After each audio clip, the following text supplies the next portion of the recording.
नमस्कार दोस्तों, आप सभी का बहुत-बहुत स्वागत है मेरे चैनल पर। आई होप कि आप सभी बहुत अच्छे होंगे और आज हम बात करेंगे कार्तिक मास की सबसे अंतिम तिथि की, जो कि पूर्णिमा की तिथि है।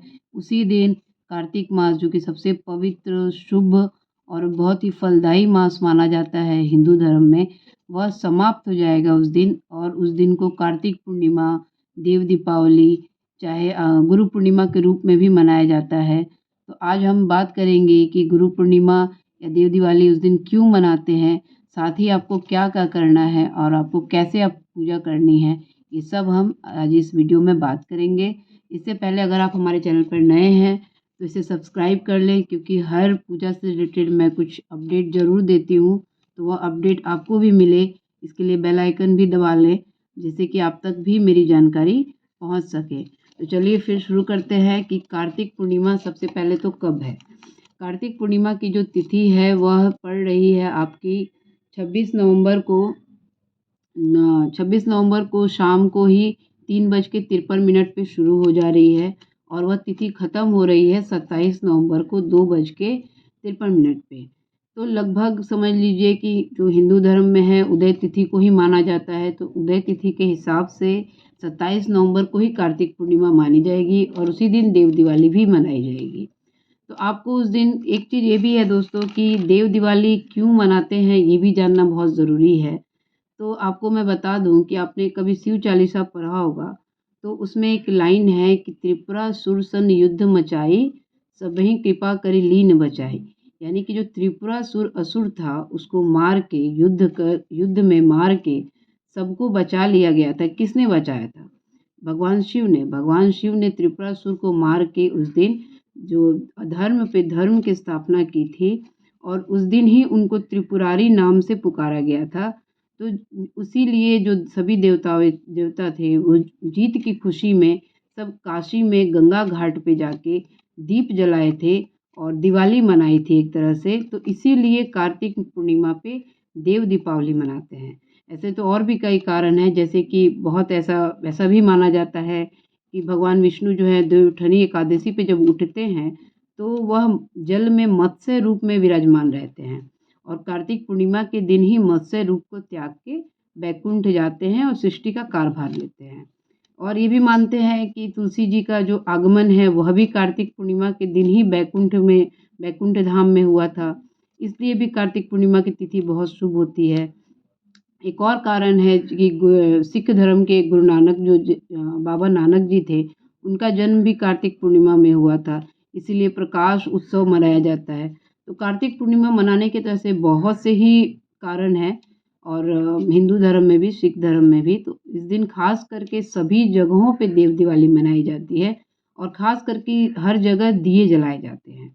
तो आपको क्या करना है कि आपको सबसे पहले तो सुबह उठ के गंगा स्नान अगर कर सकते हैं तो कर लीजिए, और गंगा स्नान नहीं कर सकते हैं तो भाई घर में ही पानी में गंगा जल डाल के स्नान कर लीजिए।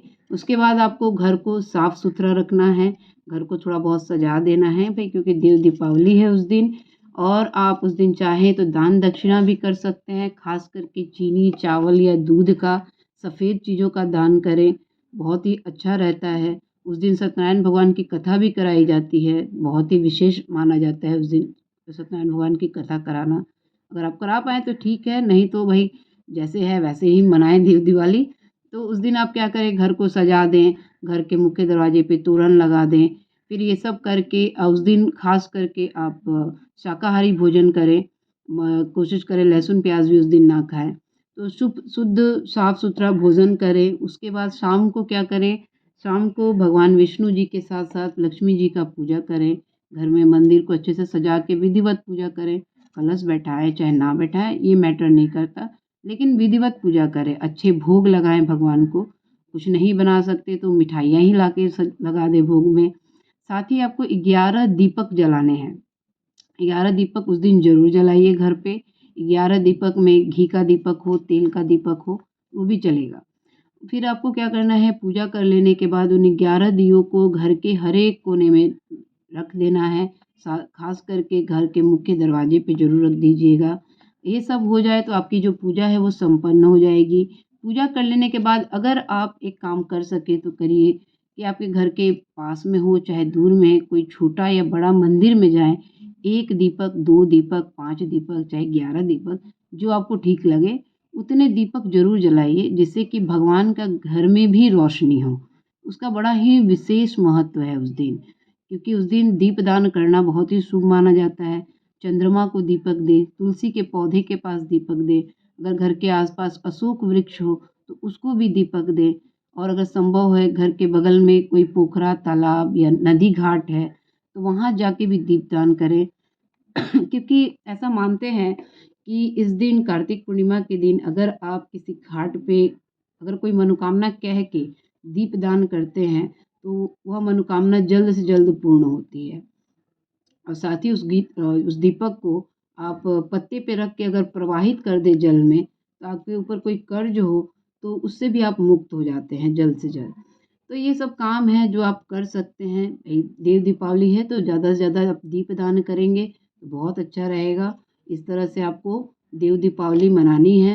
अगर आपको कोई भी परेशानी है तो आप कमेंट सेक्शन में मुझसे पूछ सकते हैं, और अच्छे से भाई दिवाली सेलिब्रेट करिए कार्तिक पूर्णिमा, और स्वस्थ रहिए, अच्छे से रहिए। और आपको अगर ये सब जानकारी अच्छी लगी हो तो मेरे चैनल को लाइक एंड सब्सक्राइब करिए, साथ ही अपने दोस्तों के साथ शेयर करिए। तो फिर ठीक है दोस्तों, मिलते हैं फिर नेक्स्ट वीडियो में। Thank you.